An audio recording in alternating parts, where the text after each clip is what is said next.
আগানোর উচিত ছিল, অত পরিমাণ না হলেও কিন্তু আগাইছে। আমরা কিন্তু কয়েকটা ক্ষেত্রে আমরা কিন্তু চার্জশিট দিয়ে দিচ্ছি, নর্মাল ক্ষেত্রে কিন্তু চিটাগাঙ্গ চার্জশিট দেওয়া হয়ে গেছে।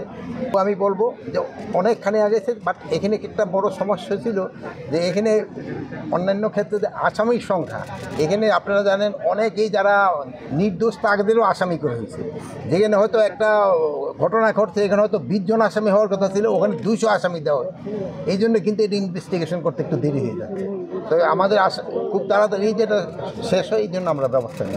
কোনো ছাত্র প্রতিনিধি নাই, পুলিশ সংস্কার কমিশনেও কোনো ছাত্র প্রতিনিধি নাই।